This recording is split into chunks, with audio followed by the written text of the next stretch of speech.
मेरा नाम अनूप नारायण सिंह है और आप नवजी लाइव के डिजिटल न्यूज नेटवर्क को देख रहे हैं। हम हैं पटना में प्रदेश भाजपा कार्यालय में और हमारे साथ हैं पार्टी की मीडिया पैनलिस्ट पूनम सिंह जी। नई सरकार बनी है, लोगों में उत्साह है और जिस तरह से भाजपा ने लगातार संघर्ष किया सत्ता से बाहर होने के बाद, तो इसलिए बिहार की जनता को एक बड़ी आशा भी जगी है कि जो तमाम मुद्दे जिन पर भाजपा जन आंदोलन कर रही थी, नई सरकार में उन तमाम मुद्दों पर समाधान होगा। सबसे पहले बधाई जी, आपको भी बहुत बहुत बधाई।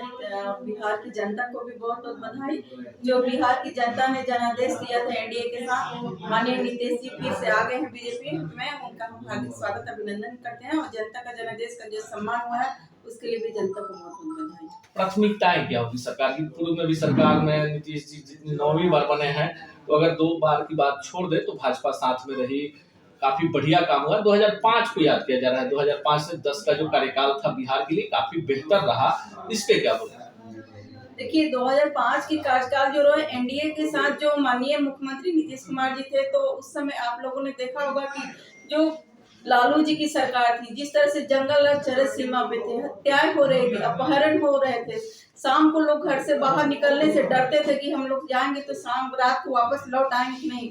तो 2005 में जब सरकार आई तो उससे ठीक उल्टा हुआ। बिहार में एनडीए की सरकार आई तो सुशासन कायम हुए, जो अपहरण थे वो कंट्रोल हुए, अपराधी जो थे वो पकड़े गए, जेल के अंदर गए और बिहार में विकास हुआ। खासकर की बात करें बेटियों की, तो जिस तरह से हम लोगों ने साथ में काम किया, बालिका साइकिल योजना जो माननीय नीतीश कुमार जी द्वारा दिया गया, उसमें आपने देखा हो कि पहले बच्चियां पढ़ने स्कूल नहीं जाती थी, लेकिन उस दौरान उस प्रोत्साहन के चलते बालिका बेटियां जो स्कूल जाने का दौर शुरू हुआ, वो शुरुआत से चलता रहा। पर आगे भी जो किताब पुस्तकें की सारी जो उसके हमारे बिहार सरकार की योजनाएं थी, वो सारे बच्चियों को मिलते रहे, बच्चियों की मिलती रही। तो ये तो हम लोगों ने साथ में काम किया और बिहार में उस समय माननीय मुख्यमंत्री सुशासन बाबू के नाम से जाने लगे। जी, कानून व्यवस्था की जो स्थिति है जब भाजपा सत्ता से बाहर हुई और जिस तरह से बिहार में कानून व्यवस्था की स्थिति बिगड़ी, कितनी बड़ी चुनौती है सरकार में आने के बाद?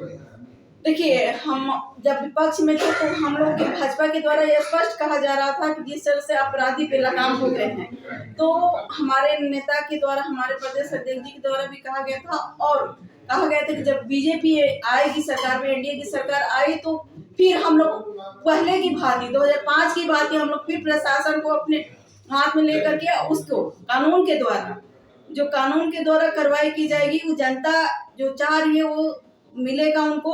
अपराधी कंट्रोल होंगे, बालू माफिया कंट्रोल होगी, बेटियां जो सुरक्षित अभी के फिलहाल कुछ दिनों चले थे जब एनडीए की सरकार नहीं थी, तो वो बेटियां सुरक्षित अपने आप को महसूस करेगी। और विद्यालय भी जो देखे होंगे कि टाइम से खुलेंगे, शिक्षक भी टाइम पे रहेंगी, ये सारी सुविधा हो रही है और मिलेगी भी। और हम लोग तो अभी सरकार में नए जुड़े हुए हैं, अभी तो पूरा सिस्टम बाकी है।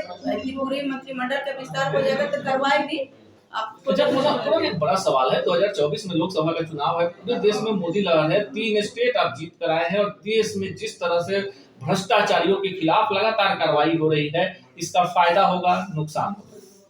देखिए, फायदा ही होगा, नुकसान क्यों होगा? माननीय प्रधानमंत्री नरेंद्र मोदी जी ने 2 साल का आप लोगों ने जो काम देखा होगा, उसके लिए जनता दोबारा उनको प्रधानमंत्री बनाने का काम की। तभी उनके आज की काम की बात करें, जनधन योजना की बात करें, सुकन्या समृद्धि योजना की बात करें, या जिस तरह से नल जल योजना की बात करें, ऐसे तमाम योजनाएं जमीन स्तर पर पहुंच रहे हैं। आयुष्मान कार्ड की बात करें, अब तो हमारे माननीय प्रधानमंत्री जी ने आंगनबाड़ी सेविकाओं को भी जोड़ने का, आशा वर्कर को भी जोड़ने का काम किया कि उनको भी मिलेगा।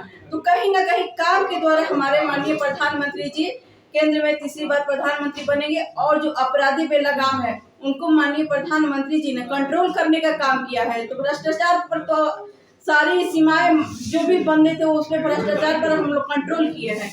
तो कहीं ना कहीं बिहार की जनता या देश की जनता की बात करें, बिहार की 40 सीट तो हम लोग देने ही वाले हैं और भारत में हम लोग पूरे 3री बार माननीय नरेंद्र मोदी जी को 300 पार, हम 400 पार करने जा रहे हैं। ये है पूनम सिंह जी और इनका साफ मानना है कि भाजपा जब सत्ता में लौटी है तो बिहार की जनता के साथ जो वादे किए गए और जिन वादों के साथ 2020 के विधानसभा चुनाव में भाजपा जदयू ने मिलकर चुनाव लड़ा, उन तमाम मुद्दों पे एक साथ जनता को राहत देने का काम किया जाएगा।